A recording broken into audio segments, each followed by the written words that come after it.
Hello, नमस्कार, good morning, सुप्रभात my all friend, all student. कैसे हैं आप सब? आशा और विश्वास करता हूं बहुत अच्छे होंगे, मस्त होंगे। जहां पे भी होंगे अपनी पढ़ाई को निरंतर कर रहे होंगे और अपने लक्ष्य की ओर हमेशा आगे बढ़ रहे होंगे। हो चुका आगाज रण का, युग बदलने की तैयारी, जीत उसी की होगी जिसका संघर्ष है जारी। जो बच्चा सही दिशा में मेहनत का पसीना बहाएगा, मैदान जीत कर ले जाएगा। मैं आशीष आपके अपने यूट्यूब चैनल फिजिक्स बाय आशीष सर में दिल खोलकर स्वागत करता हूं। चलिए बात करते हैं। चूंकि बहुत दिन हो गए हैं यूट्यूब पर नहीं आ रहे थे, लेकिन मैं अब विश्वास और आशा विश्वास आपको दिलाता हूं, वादा करता हूं आपसे कि जो पीसी सीरीज यानी फिजिक्स केमिस्ट्री की सीरीज कक्षा 10th के लिए आज से हम चालू कर रहे हैं, वो लगभग 27 तारीख को आपका साइंस का जो पेपर है फरवरी में, उसके एग्ज़ाम को बिल्कुल पैटर्न को देखते हुए, उस एग्ज़ाम को दिमाग में रखते हुए आपके साथ जो सीरीज़ लेके आए हैं, इसमें पूरी फिजिक्स की और पूरी केमिस्ट्री की सीरीज आपके साथ डिस्कस करेंगे। एक एक पॉइंट नोट करेंगे, सारी चीज़ें जो एग्ज़ाम के पॉइंट ऑफ व्यू से महत्वपूर्ण हैं वो सारी चीज़ें आपके सामने एक एक करके हम लोग बहुत अच्छे से डिस्कस करेंगे। चलिए समय ना गवाते हुए, आपके पास 3 लेक्चर आ चुके थे, आप उनको प्लेलिस्ट में पढ़े हुए हैं, उनको देख सकते हैं। उसके आगे की जो चर्चा है उसको आगे कंटिन्यू करते हैं। पहले फिजिक्स की बात करेंगे, उसके बाद जैसे ही फिजिक्स का पोर्शन कंप्लीट करेंगे फिर देन हम लोग केमिस्ट्री पर आएंगे और सारी चीज़ों को धीरे धीरे करके डिस्कस करते चले जाएंगे। ओके, तो चलिए हम लोग बात कर चुके थे पहले परावर्तन की, ठीक है, प्रकाश की, परावर्तन के नियम की, और जो गोलीय दर्पण होता है उससे संबंधित जो परिभाषाएं होती हैं उनकी बात हम लोगों ने की थी। इस तरीके से हम लोगों ने जिन चीज़ों का डिस्कशन किया था वो आपके सामने प्ले लिस्ट में वीडियो पड़े हुए हैं, उनको आप देखिए, आपको सारी चीज़ें समझ में आ जाएंगी। आज हम लोग जो बात कर रहे हैं वो हमारे सामने है फोकस दूरी और वक्रता त्रिज्या में संबंध। हम लोग पहले चैप्टर की बात कर रहे हैं फिजिक्स में, जिसका नाम है प्रकाश और प्रकाश का परावर्तन। किसकी बात कर रहे हैं? प्रकाश और प्रकाश का परावर्तन। तो उसमें हम लोगों ने गोलीय दर्पण के बारे में पढ़ा था। गोलीय दर्पण क्या होता है, एक बार फिर से थोड़ा सा रिव्यू करते हैं और जानने का प्रयास करते हैं कि गोलीय दर्पण क्या होता है। जब हमारे पास कोई कांच का खोखला गोला होता है, जब हमारे पास कोई कांच का खोखला गोला होता है, उसको काट दिया जाए एक साइड से, क्या कर दिया जाए? काट दिया जाए। काटने के बाद उसके पास 2 पृष्ठ होंगे, एक अंदर वाला और एक बाहर वाला। किसी भी पृष्ठ पर एक साइड अगर आप पॉलिश कर देंगे या कलर कर देंगे तो आपका दूसरा जो पृष्ठ होगा वो परावर्तक बन जाएगा, अर्थात दूसरे साइड से आप इस चीज को देखने लगेंगे, किसी चीज को आप देख पाएंगे, वहां पर प्रकाश की किरण गिरेगी, वहां से उसका परावर्तन होने लगेगा। तो ये तरीके का जो बना हुआ सिस्टम होता है, इस तरीके का जो सीन बनता है, इसको हम लोग क्या कहते हैं? गोलीय दर्पण कहते हैं। ये कौन सा दर्पण है? ये सर है उत्तल दर्पण। क्या है? उत्तल दर्पण। कैसे पहचान करेंगे उत्तल दर्पण की? बहुत अच्छे से पता है हमें। अगर कोई खोखला गोला, उसको काटकर यदि उसके अंदर साइड पॉलिश कर दी जाए और बाहर साइड का जो पृष्ठ है उसे परावर्तक बना दिया जाए, तो इस तरीके का जो दर्पण बनता है उसे हम लोग बोलते हैं उत्तल दर्पण। और अगर कहानी कुछ ऐसी हो, दर्पण ऐसा हो और पृष्ठ बाहर से पॉलिश की जाए, पृष्ठ के बाहर से पॉलिश की जाए, उभरे हुए भाग में पॉलिश की जाए, परावर्तन अंदर से हो, तो इस तरीके का जो दर्पण बनेगा उसको हम लोग अवतल दर्पण कहेंगे। क्या कहेंगे? अवतल दर्पण कहेंगे। इतनी बात क्लियर है? ठीक। अब आगे हम लोगों ने बात और भी बहुत सारी बातें की थी उसमें कि जो गोलीय दर्पण होता है उससे संबंधित कुछ परिभाषाएं हम लोगों ने देखी थी, जिसमें हम लोगों ने सबसे पहले पढ़ा था कोई दर्पण अगर आपके पास है तो उसके पास पहला पॉइंट होता है दर्पण का मध्य बिंदु, जिसे हम ध्रुव की पी कहते हैं, ठीक है। और इस दर्पण का जिस खोखले गोले से ये काटा गया है उसका जो केंद्र होता है उसको वक्रता केंद्र सी कहते हैं। वक्रता केंद्र और सी से मिलाती हुई एक सीधी लाइन जो खींची जाती है उसको मुख्य अक्ष कहते हैं। क्या कहते हैं? मुख्य अक्ष कहते हैं। फिर से सुनेंगे एक बार। जो दर्पण है, दर्पण का जो मध्य बिंदु होगा उसे ध्रुव कहेंगे यानी पी, और जो खोखले गोले का भाग होगा उसका जो मध्य बिंदु होगा उसे वक्रता केंद्र सी कहेंगे। सी और पी से सीधी जो लाइन खींचेंगे होते हुए उसको हम लोग मुख्य अक्ष कहेंगे। क्या कहेंगे? मुख्य अक्ष कहेंगे। इतनी बातें क्लियर थी। इसके बाद हमने ये जाना था कि अगर कोई प्रकाश की किरण मुख्य अक्ष के समांतर चलेगी, ये मुख्य अक्ष रही, इसके समांतर कोई प्रकाश की किरण चलेगी तो परावर्तन के बाद मुख्य अक्ष को वो जिस बिंदु पर काटेगी, मुख्य अक्ष को जिस बिंदु पर काटेगी उस बिंदु को हम लोग कहेंगे फोकस। क्या कहेंगे? फोकस। कोई भी प्रकाश की किरण मुख्य अक्ष के समांतर यदि जाएगी, परावर्तन के बाद मुख्य अक्ष को जिस पॉइंट पर कट करेगी या जिस पॉइंट पर मिलेगी उस पॉइंट को करेंगे फोकस। क्लियर? ठीक है, इतनी बातें क्लियर थी। इसके बाद हम लोगों ने ये जाना था कि अगर कोई प्रकाश की किरण मुख्य अक्ष के समांतर जाएगी तो वो एफ से होके जाएगी। इतनी बातें हम लोगों ने डिस्कस की थी। अब उसी के आगे कैरी ऑन करते हुए और आगे बढ़ते हैं और जानने का प्रयास करते हैं, जो आज के डिस्कशन पॉइंट है उन पर चर्चा करते हैं। एक एक करके सभी चीज़ों को बहुत अच्छे से समझेंगे, सभी चीज़ों को जानेंगे और सारी चीज़ें आपके सामने क्लियर होती चली जाएंगी। बात कर रहे हैं फोकस दूरी और वक्रता त्रिज्या की। किसकी? फोकस दूरी और वक्रता त्रिज्या की बात करते हैं। तो फोकस दूरी और वक्रता त्रिज्या को जानने से पहले हमें पता होना चाहिए कि फोकस दूरी होती क्या है। तो फोकस दूरी बड़ा सिंपल है। फोकस दूरी को हम लोग प्रदर्शित करते हैं स्मॉल एफ से या कैपिटल एफ से भी कर सकते हैं, कोई दिक्कत नहीं है। और वक्रता त्रिज्या किसी दर्पण की वक्रता त्रिज्या जिसे हम लोग प्रदर्शित करते हैं कैपिटल आर से। ठीक, स्मॉल एफ कैपिटल एफ कुछ भी बना सकते हैं। कोई दर्पण अगर है आपके पास, उन दोनों के बीच आपकी फोकस दूरी है और वक्रता त्रिज्या है, इनके बीच में संबंध चाहिए है। बड़ा सिंपल, बड़ा सरल है। पहले तो समझते हैं कि फोकस दूरी क्या होती है। जैसे आपके पास कोई दर्पण है तो दर्पण में जो ध्रुव होता है यानी पी, दर्पण का मध्य बिंदु, तो दर्पण के मध्य बिंदु से सारी दूरियों को नापते हैं, चाहे फोकस दूरी हो, चाहे वक्रता त्रिज्या हो, चाहे वस्तु की दूरी हो, चाहे प्रतिबिंब की दूरी हो। कोई भी दूरी अगर होती है तो उसको नापने के लिए हमें याद रखना होता है कि हम सारी दूरियों को नापते हैं किससे? ध्रुव से। ठीक है, तो अब फोकस दूरी की बात कर रहे हैं तो फोकस दूरी क्या होता है कि हमारे पास होता है दर्पण का ध्रुव, क्या होता है? ध्रुव, जिसको पी से प्रदर्शित करते हैं, और फोकस, इन दोनों के जो बीच की दूरी होगी, ध्रुव और पी के बीच की दूरी की दूरी फोकस दूरी कहलाएगी। क्या कहलाएगी? फोकस दूरी। और वक्रता त्रिज्या क्या होती है? पी से सी तक की दूरी। किस तक की दूरी? वक्रता केंद्र सी तक के, पी से सी तक के बीच की दूरी को हम लोग कहते हैं वक्रता त्रिज्या। इन दोनों के बीच में रिलेशन होता है, बड़ा सिंपल होता है।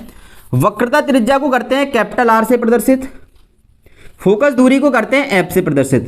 किससे प्रदर्शित? एफ से। तो अगर एफ और आर को बराबर करना है तो यहां पे बराबर नहीं होता, इनका रिलेशन होता है कुछ इस तरीके से, यानी कि फोकस दूरी दोगुनी होती है किसकी? वक्रता त्रिज्या की। फोकस दूरी वक्रता त्रिज्या की दोगुनी होती है, ये रिलेशन होता है एफ और आर में। पहला क्वेश्चन ये है, फोकस दूरी और वक्रता त्रिज्या में क्या संबंध होता है? कभी क्वेश्चन आपसे पूछा जाए फोकस दूरी और वक्रता त्रिज्या में संबंध लिखिए, तो आपको लिखना है किसी दर्पण की वक्रता त्रिज्या r, उस दर्पण की फोकस दूरी f, उस दर्पण की फोकस दूरी f का दोगुना होती है ना? कौन दोगुना होती है? फोकस दूरी दोगुनी होती है वक्रता त्रिज्या। अगर वक्रता त्रिज्या r है तो फोकस दूरी कितनी होगी? 2f। इतनी बात क्लियर है? बात समझ में आ गई? या इसको ऐसे भी लिख सकते हैं अपन, इसी को अगर हम थोड़ा सा सॉल्व करें तो f बराबर क्या r/2 नहीं आएगी? बोलो, क्या f बराबर r/2 नहीं आ जाएगा? इस f को हमने यहाँ ट्रांसफर कर दिया तो f बराबर r/2 हो गया कि नहीं हो गया? तो इसका मतलब क्या है? किसी दर्पण की फोकस दूरी वक्रता त्रिज्या की आधी होती है। किसी दर्पण की फोकस दूरी वक्रता त्रिज्या की आधी होती है। बोलो, बात क्लियर है? दोनों बातें क्लियर हैं? क्लियर है ना? ओके, चलिए, ये दोनों बातें क्लियर हैं तो हम लोग बात करते हैं सबसे इंपॉर्टेंट टॉपिक की, जिसका नाम है दर्पण की दूरी मापने की चिन्ह परिपाटी। दर्पण से जो भी दूरियां आप नापेंगे वो सबसे इंपॉर्टेंट कैरेक्टर है हमारे चैप्टर का, जिसका टॉपिक का नाम है दर्पण की दूरी नापने की चिन्ह परिपाटी। क्योंकि होता क्या है, जब भी हम न्यूमेरिकल लगाते हैं फिजिक्स में, और बेसिकली इस वाले चैप्टर और लेंस वाले चैप्टर के, तो सबसे ज़्यादा जो हमें कठिनाई होती है वो होती है दूरियां पॉजिटिव और नेगेटिव रखने में, कि कब फोकस दूरी नेगेटिव रखनी है, कब वक्रता त्रिज्या नेगेटिव रखनी है, कब वस्तु की दूरी नेगेटिव रखनी है, कब वस्तु की दूरी पॉजिटिव रखनी है, कब प्रतिबिंब की दूरी पॉजिटिव रखनी है, कब प्रतिबिंब वस्तु की दूरी पॉजिटिव रखनी है। इस तरीके से सारी कठिनाइयों को हम एक एक करके दूर करने का प्रयास करते हैं।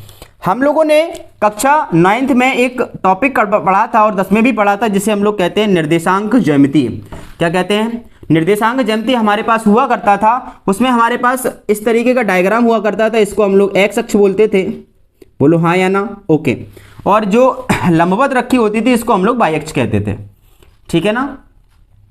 और इसके जस्ट ये जो जहां पर दोनों काटती थी उसको हम लोग मूल बिंदु कहते थे, और इसको हम लोग एक्स डैश कह देते थे, उसको वाई डैश कह देते थे। बोलो इतनी बातें क्लियर है, ठीक है। अगर जो यहाँ पर हम लोग लेके चल रहे हैं मूल बिंदु, हमें क्या करना है, इसमें दर्पण को फिट करेंगे जब, तो दर्पण को जो ध्रुव होगा, दर्पण का जो ध्रुव होगा यानी पी, उसको हमें मूल बिंदु पर रखना है। जैसे हमने एक दर्पण बनाया, मान के चलो आपके सामने एक दर्पण ये बन गया, अभी तो नहीं बना है क्योंकि पॉलिश नहीं है, तो पहले तो हम करेंगे इसमें पॉलिश। ये कर दी हमने पॉलिश। कौन सा दर्पण तैयार हो गया आपके सामने, सर अवतल दर्पण बन गया, चूंकि बाहर पॉलिश है, अवतल दर्पण, क्लियर, ठीक है। और अवतल दर्पण का ये मध्य बिंदु है, इसलिए इसको हम लोग क्या कहेंगे, पी। और इस साइड से मान लो हमने एक और दर्पण बनाया जिसके हमने अंदर पॉलिश कर दी, तो ये दर्पण बन गया कौन सा, उत्तल।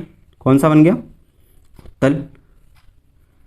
अब देखो जो बात समझने वाली है, पी के जब हम लोग लेफ्ट साइड जाएंगे, किस साइड, लेफ्ट साइड, और पी के जब हम लोग राइट साइड जाएंगे, एक कंडीशन। पी के जब हम लोग ऊपर को जाएंगे यानी मुख अक्ष के ऊपर को जाएंगे, या मुख अक्ष के नीचे को जाएंगे। 4 कंडीशन हमें ध्यान रखनी है। एक कंडीशन है दर्पण के ध्रुव से लेफ्ट साइड जाना है, एक कंडीशन है दर्पण के ध्रुव से राइट साइड जाना है, एक कंडीशन है मुख अक्ष के ऊपर जाना है, एक कंडीशन है मुख अक्ष के नीचे जाना है। इतनी बातें क्लियर है, ठीक। बस बहुत सिंपल सी बात है कि अगर जब हम ध्रुव से लेफ्ट साइड की दूरियां लेंगे तो उसको हमें लेना है निगेटिव। क्या लेना है, निगेटिव। ध्रुव के राइट साइड की दूरियां हैं, उन्हें लेना है आपको पॉजिटिव। बात क्लियर है।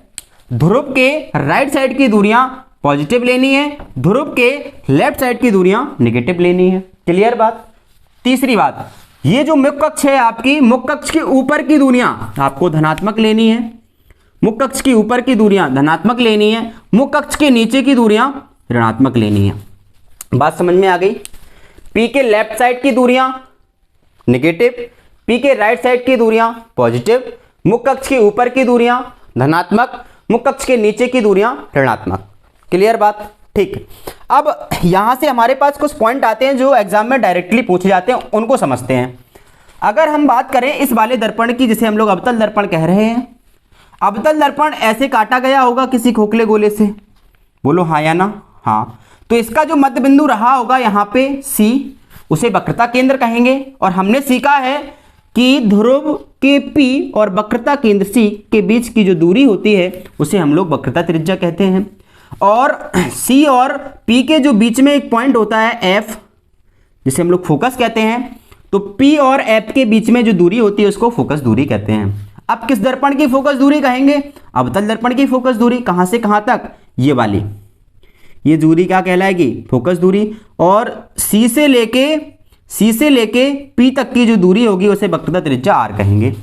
अब हमें सर बात समझ में ये आई, क्या आई, कि P के लेफ्ट साइड की जो दूरियां हैं वो आपने निगेटिव बताई हैं, तो इसका मतलब ये है कि अवतल दर्पण की फोकस दूरी हमेशा माइनस की होती है, अवतल दर्पण की वक्रता त्रिज्या हमेशा माइनस की होती है। इतनी बातें क्लियर हैं, बहुत काम की बात है, इसको नोट करके लिखेंगे। अवतल दर्पण के लिए जो फोकस दूरी होती है वो होती है माइनस। क्या होती है, माइनस। और अगर F माइनस है तो F और R में रिलेशन होता है तो R भी माइनस का होगा। बोलो बात समझ में आई। और हमें ये पता है, हमें आपने ये बताया है कि कोई भी जो प्रकाश की किरण होती है वो हमेशा लेफ्ट साइड से डाली जाती है। कोई भी वस्तु जब दर्पण के सामने रखी जाती है तो वो हमेशा लेफ्ट साइड रखी जाती है।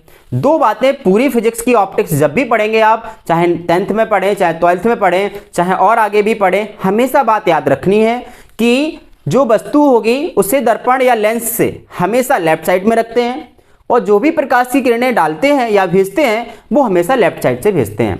इसका मतलब क्या है, जैसे मान के चलो हमने यहाँ पे कोई वस्तु रखी, क्या किया, कोई वस्तु रखी ये, तो वस्तु से लेके P तक की दूरी होती है वस्तु की दूरी। क्या होती है, वस्तु की दूरी। P से लेके F तक की दूरी होती है फोकस दूरी। P से लेके R तक की C तक की दूरी होती है वक्रता त्रिज्या R। तो इसका मतलब यह है कि P से लेके वस्तु तक की दूरी क्या है, वस्तु की दूरी। इसका मतलब है कि वस्तु की दूरी क्या सर हमेशा नेगेटिव होती है। यस, बिल्कुल बात सही है कि जब भी हम लोग कोई भी चाहे लेंस हो चाहे दर्पण हो, वस्तु की दूरी हमेशा नेगेटिव होती है। ये आपको याद रखनी है। यानी वस्तु की दूरी को प्रदर्शित करते हैं U से, U हमेशा होता है माइनस का। कैसा होता है, माइनस का। जब भी न्यूमेरिकल लगाएंगे U का मान हमेशा माइनस लेके चलेंगे। अगर अवतल दर्पण यूज करेंगे तो उसकी फोकस दूरी माइनस होती है तो माइनस लेके चलेंगे। अच्छा, अब उत्तल दर्पण की बात करते हैं थोड़ा सा। उत्तल दर्पण ऐसे काटा गया होगा किसी खोखले गोले से, बोलो हाँ या ना। और हमें पता है कि उसका जो मध्य बिंदु होता है उसको हम लोग C कहते हैं। और P से लेके C तक की दूरी होती है वक्रता त्रिज्या R, बोलो हाँ या ना। और इनके P और C के बीच की जो पॉइंट होता है उसको हम लोग कहते हैं फोकस। और P से लेके F तक का जो दूरी होती है इसको हम लोग फोकस दूरी F कहते हैं। तो इसका मतलब क्या है कि अवतल दर्पण की फोकस दूरी P से राइट साइड पड़ रही है।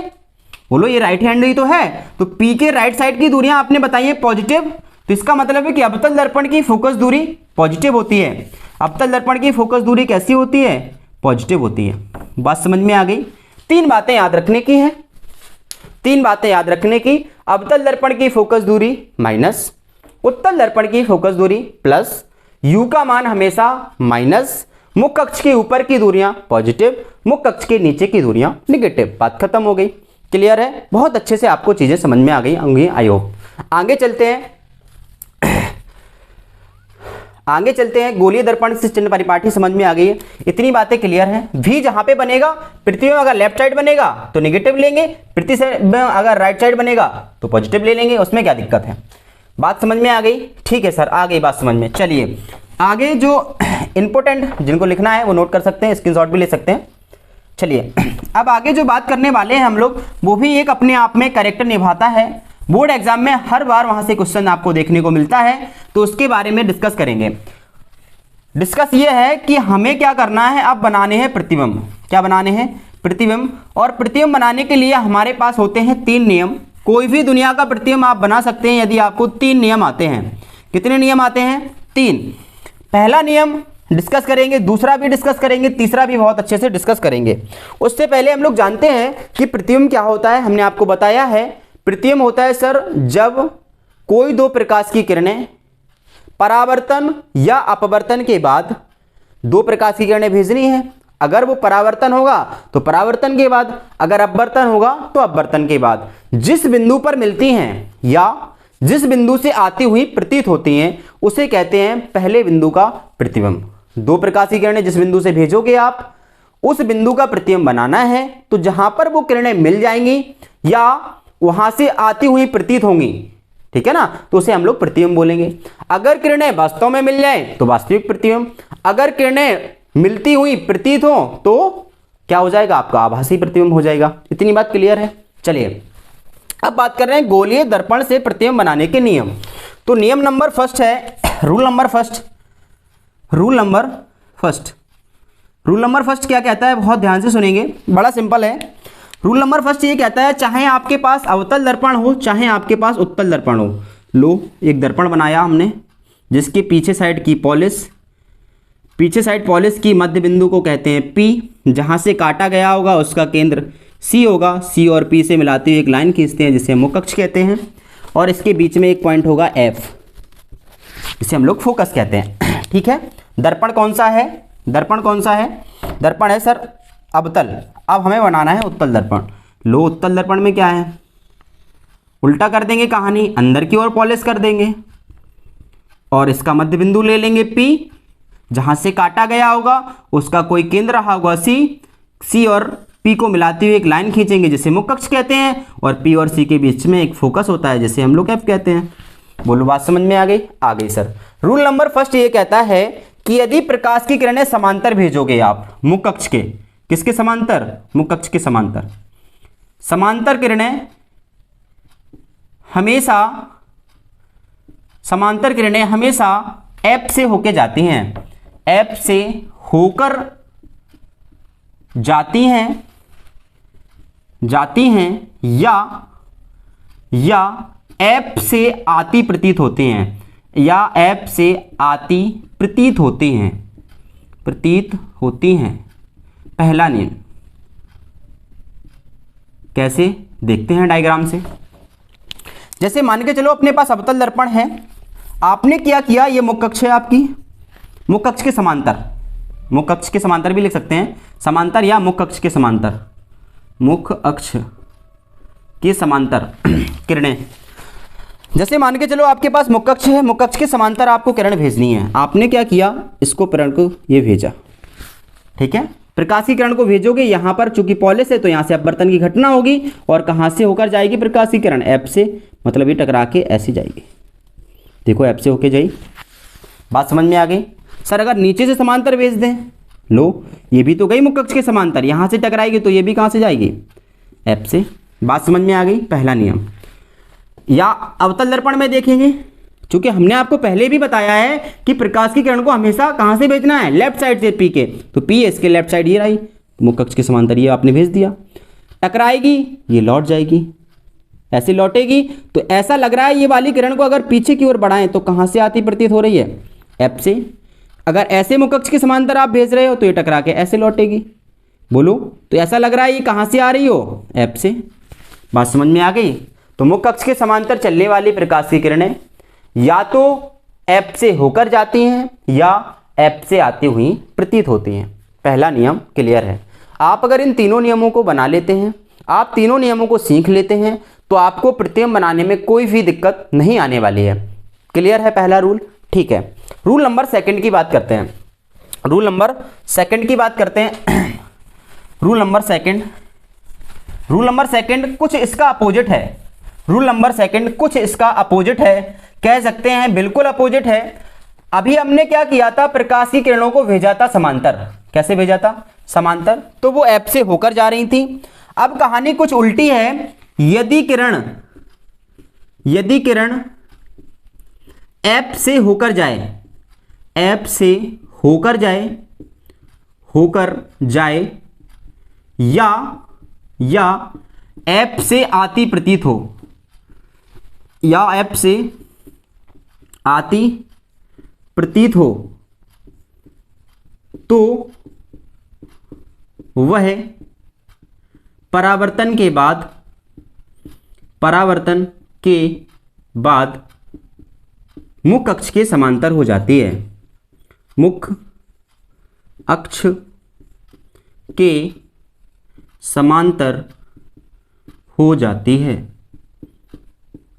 मुख्य अक्ष के समांतर हो जाती है। चलो देखते हैं क्या कहानी है इसकी। हमें बनाना है दर्पण, ये रहा, पॉलिश कर देंगे पीछे साइड तो दर्पण तैयार हो गया। अवतल इसका मध्य बिंदु P और ये रहा इसका C, P और C से खींची गई एक लाइन जिसको कहेंगे मुख्य अक्ष, बीच में होगा F। बोलो बात समझ में आ गई। ऐसे ही दर्पण बनाएंगे हम लोग।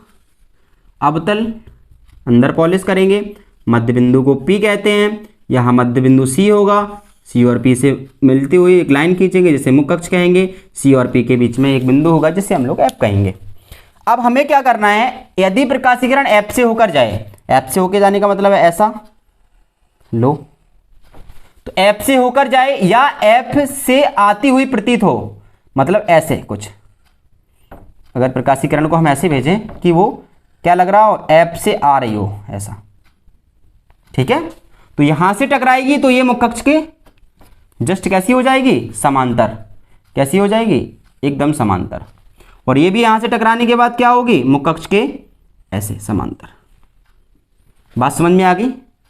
बोलो, अगर प्रकाश की किरण को आप F से होकर भेजोगे तो वो टकरा के समांतर हो जाएगी, F से आती हुई प्रतीत हो तब भी टकराने के बाद मुख्य अक्ष के समांतर हो जाएगी।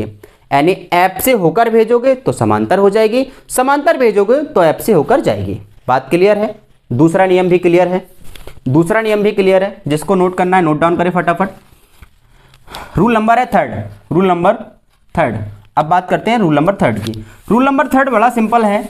ये कहता है कि यदि आपके पास कोई दर्पण है, उसका वक्रता केंद्र होगा, वक्रता केंद्र से होकर यदि कोई प्रकाश की किरण जाएगी, किससे, वक्रता केंद्र से, यदि प्रकाश की किरण C से होकर जाती है, C से होकर जाती है या सी से आती हुई प्रतीत होती है, सी की ओर जाती हुई प्रतीत होती है, सी की ओर जाती हुई प्रतीत होती है, सी की ओर जाती है तो सी की ओर जाती है तो परावर्तन के बाद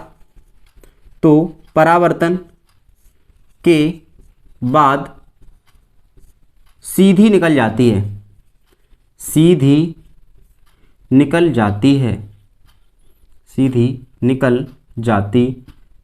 ये रूल नंबर 3 है। क्या है कहानी, फिर से देखते हैं। अब फिर से बनाएंगे अपन लोग दर्पण। कौन सा है, कोई नहीं है सर, अभी पॉलिश नहीं हुई है। एक साइड पॉलिश कर देंगे तो ये इसका मध्य बिंदु P है, इसका सेंटर C रहा होगा, C और P से मिलाती हुई एक लाइन खींची होगी मुख्य अक्ष, यहाँ पर जो पॉइंट होगा इसे हम लोग F कहेंगे। बात समझ में आ गई, ठीक है। अब हमें क्या करना है सर, प्रकाशीय किरण को भेजना है C से। लो C से भेजेंगे तो जैसी जाएगी और वैसे ही रिटर्न लौट जाएगी। ये अवतल दर्पण के लिए हुआ। उत्तल दर्पण के लिए भी वही कहानी होगी। ये आपका दर्पण हो गया, अंदर की ओर कर दिया पॉलिश, यहाँ आपका क्या हो गया P, यहाँ C हो गया, और इनको मिलाती हुई एक लाइन खींचेंगे जिसे मुख्य अक्ष कहेंगे, ये आपका F हो गया, ठीक है। अब आपने क्या किया, कोई प्रकाशीय किरण भेजी, कहाँ की ओर, C की ओर, ठीक है, किसकी ओर, C की ओर। अगर जो प्रकाशीय किरण भेजोगे ऐसे तो ये ऐसे ही लौट जाएगी। बोलो बात समझ में आ गई। तीनों नियम क्लियर हैं, आई थिंक तीनों नियम बहुत अच्छे से क्लियर होंगे सभी के, बात समझ में आ गई। फिर से रिवाइज करेंगे। यदि प्रकाशीय किरण को मुख्य अक्ष के समांतर भेजेंगे तो वो F से होकर जाएगी। यदि प्रकाशीय किरण F से होकर जाती है या F की ओर आती हुई प्रतीत होती है तो परावर्तन के बाद वो मुख्य अक्ष के समांतर हो जाएगी। तीसरी C से भेजेंगे तो वापसी सीधे ही निकल जाएगी। क्लियर बात है, ठीक है। अब हम लोग बात करते हैं आगे, गोलीय दर्पण से संबंधित प्रतिबिंब बनाने के नियम हो गए। नियम के बाद जो कहानी होती है वो होती है अवतल दर्पण से प्रतिबिंब बनाना या उत्तल दर्पण से प्रतिबिंब बनाना। तो इसकी बातें हम लोग करेंगे कल और इसको आगे कैरी ऑन करेंगे। इसके बाद दोनों चीज़ों को समझने के बाद हम लोग जो आपका FVU में संबंध है, फोकस दूरी और प्रतिबिंब की दूरी और वस्तु की दूरी, उसको भी डिस्कस करेंगे। इसके बाद जो आपका रेखीय आवर्धन है उसके बारे में बात करेंगे। उसके बाद चैप्टर को क्लोज करेंगे, न्यूमेरिकल करेंगे। न्यूमेरिकल करने के बाद फिर दूसरे चैप्टर पे चलते हैं। जब तक के लिए पढ़ते रहिए, ध्यान रखिए अपना, बहुत अच्छे से आपको पढ़ना है, मेहनत करनी है, अपने देश, अपने मोहल्ले, अपने नगर का नाम रोशन करना है। Thank you so much, all the best.